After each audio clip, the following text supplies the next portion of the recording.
Halo semuanya, perkenalkan nama saya Aldi. Nama saya Mutia Sabila dan nama saya Novi Puspitasari. Kali ini kami akan membahas salah satu kerajaan besar yang pernah berdiri di tanah Jawa bagian barat, yaitu Kerajaan Sunda. Mungkin kita sering dengar nama Sunda dalam budaya, bahasa, atau makanan khasnya. Tapi ternyata di balik itu semua ada sejarah panjang menarik banget buat kita pelajari. Lewat presentasi ini kami akan mengajak teman-teman mengenal lebih dekat tentang perjalanan Kerajaan Sunda.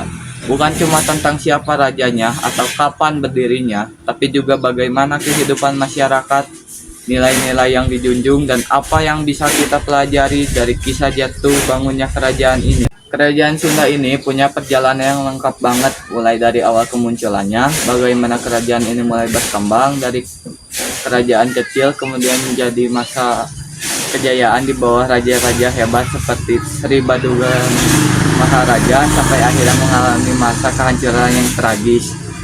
Jadi, yuk kita mulai perjalanan waktu kita menelusuri jejak sejarah Kerajaan Sunda yang penuh cerita dan makna. Kemunculan Kerajaan Sunda waktu berdiri sekitar tahun 669 Masehi. Pendiri Raja Tarusbawa, pusat kerajaan Pakuan, Pajajaran, Bogor. Asal mula penerus dari kerajaan Pauronegara. Kerajaan Sunda diyakini muncul setelah runtuhnya Kerajaan Tarumanagara, sebuah kerajaan yang pernah terjadi ke wilayah yang sama pada abad ke-4 hingga abad ke-7 Masehi.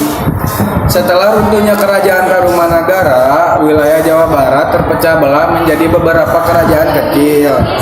Salah satunya Kerajaan Sunda yang diperkirakan pada abad ke-7 Masehi dengan Tarumanagara sebagai raja pertamanya. Kerajaan ini juga mulai menjalin hubungan dengan kerajaan lain di Asia Tenggara dan India yang membantu meningkatkan perekonomian dan kekuatan kekuatan politiknya. Masa kejayaan Kerajaan Sunda. Kerajaan Sunda mencapai masa kejayaannya pada tahun 1482 Masehi hingga 1521 Masehi. Di bawah pemerintahan Sri Baduga Maharaja atau yang sering kita kenal dengan sebutan Prabu Siliwangi. Ia memerintah pada tahun 1482 hingga 1521 Masehi lamanya.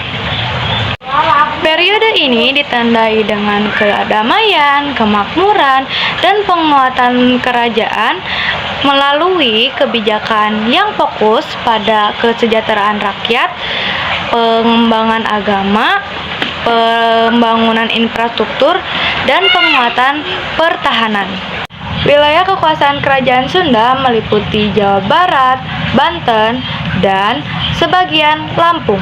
Kerajaan ini terkenal karena produksi rempah-rempah seperti lada dan cengkeh. Kerajaan ini juga memiliki budaya yang kaya dengan pengaruh Hindu-Buddha yang kuat.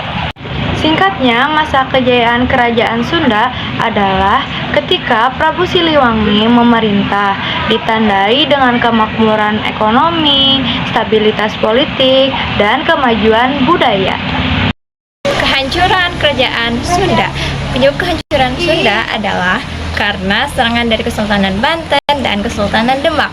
Kedua kerajaan Islam ini memanfaatkan kelemahan internal Kerajaan Sunda dan melakukan serangan secara terus-menerus.